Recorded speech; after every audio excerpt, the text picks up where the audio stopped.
नमस्ते साथियों, वंदे मातरम, भारत माता की जय। जय गौ मां साथियों, राजू भाई अमर रहे, जय आयुर्वेद। साथियों, जब भी हम आयुर्वेद की बात करते हैं तो हमारा बहुत स्पष्ट मत है, आयुर्वेद के मुख्य दो धर्म है, कार्य हैं। जो आयुर्वेद की हर किसी भी शास्त्र को आप उठाओगे तो उसमें आपको लिखा मिलेगा कि आयुर्वेद के दो मुख्य लक्ष्य हैं। पहला लक्ष्य क्या है? स्वस्थ के स्वास्थ्य की रक्षा करना। और दूसरा क्या है? रोगी को पुनः स्थिति में लेके आना। तो साथियों, हम जो हमारा जो फोकस रहता है, जो हम बार बार जो आयुर्वेद की बात करते हैं, हमें ये लगता है कि जो पहला सूत्र है, स्वस्थ के स्वास्थ्य की रक्षा करना, अगर इस पे भी हम काम कर लेते हैं तो बहुत बड़ा समाज में बड़ा बदलाव, बड़ा फायदा हो सकता है। इसी क्रम में मैं आज छोटा सा उदाहरण या छोटा सा एक थोड़ी चीजों पे फोकस कर लेते हैं। आज आप देख रहे होगे, बाजार में जाओगे, कहीं भी हॉस्पिटल के बाहर जाओगे, कहीं भी आप जाओगे, आपको भिन्न भिन्न तरह के शेक, जैसे क्या है, बनाना शेक है, चीकू शेक है, मैंगो शेक है, इतने शेक, इतने दुनिया भर के आपको दूध के साथ में फल मिक्स करके देंगे। और क्यों ना दें? क्योंकि उनको व्यवसाय करना वो अपनी जगह सही है। हो सकता है उनको इस चीज का ज्ञान भी ना हो कि ये शेक किस तरह बनता है कि नहीं बनता है।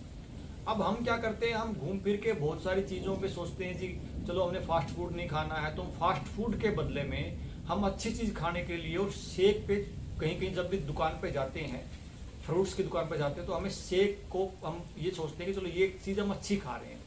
लेकिन साथियों, मैं थोड़ी सी भ्रांति आपको दूर कर देता हूँ। गलती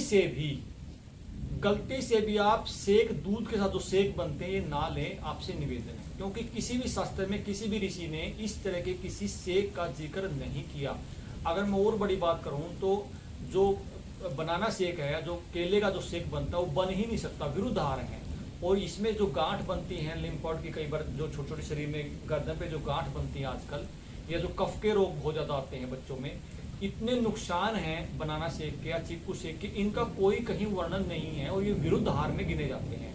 तो साथियों, जिन साथियों को लगता है कि मुझे कोई अच्छी चीज लेनी है, तो कम से कम आप थोड़ा सा वे रहिए। हाँ, जैसे अभी आषाढ़ है, अगर आपको फिर भी शेक पीना ही, आपका शेक पीने का मन और बच्चों को शेक पीना है, तो एक आयुर्वेद में जिक्र है कि आप है ना, दूध के साथ मीठा आम ले सकते हैं। ये विवरण है कई सारे ग्रंथों में। तो अगर मीठा आम आपके पास है, उसका आप दूध में उसका शेक बना के ले सकते हैं। लेकिन शर्त ये है कि जिस तरह शेक में जो दुकानें हैं या बहुत सारे साथी जो उसमें चीनी डाल के जो शेक बनाते हैं, बर्फ डाल के शेक बनाते हैं, वो कहीं भी नियम नहीं है। अगर आपको इसका शेक बनाना भी है, आम का शेक बनाना है, तो आप अपने घर पे इसमें देसी खांड डाल के दूध में इसका शेक बना सकते हैं और अपने बच्चों को दे सकते हैं। बिल्कुल, क्योंकि जो आम है वो दीपन पाचन का कार्य करता है। इस मौसम में क्योंकि थोड़ा सा अग्नि मंद होती है, तो आम दीपन पाचन के लिए, अग्नि को बढ़ाने के लिए बहुत अच्छा फल है और आम फलों का राजा भी है।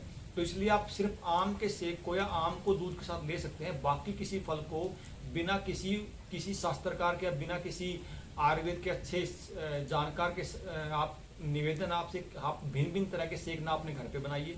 क्योंकि मैं बहुत सारे घरों में जब जाता हूँ तो मैं कहता हूँ जी, मैं कोल्ड ड्रिंक्स तो नहीं पीता, मैं चाय नहीं पीता, तो क्या करते हैं, वो शेक बना के लेके आते हैं। जैसे एक दिन से क्या करेंगे, वो बनाना शेक बना के लेके आएंगे और शेक बना के लेके आएंगे। अब वो ठीक है, उनकी भावनाएं होती हैं, लेकिन मैं आपसे निवेदन करता हूँ कि इस तरह के शेक जो, जहाँ पे कोई वर्णन ना हो, जहाँ पे कोई भी आयुर्वेद उसका आपको इजाजत ना दे, तो इस तरह कोई शेक ना बनाए, ना बच्चों को दें।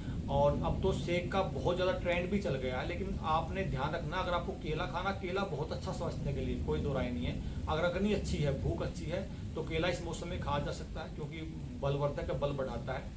अपने अपने मौसम का जो फल है वो खाया जा सकता है, लेकिन इस मौसम में अगर आपको शेक पीना है तो सिर्फ आम का ही पीजिए, बाकी किसी भी मौसम में कोई शेक ना पिए। तो साथियों, छोटी सी जानकारी लेके आपके बीच में आए थे। आशा आपको वीडियो पसंद आई होगी। नमस्ते साथियों, वंदे मातरम, भारत माता की जय।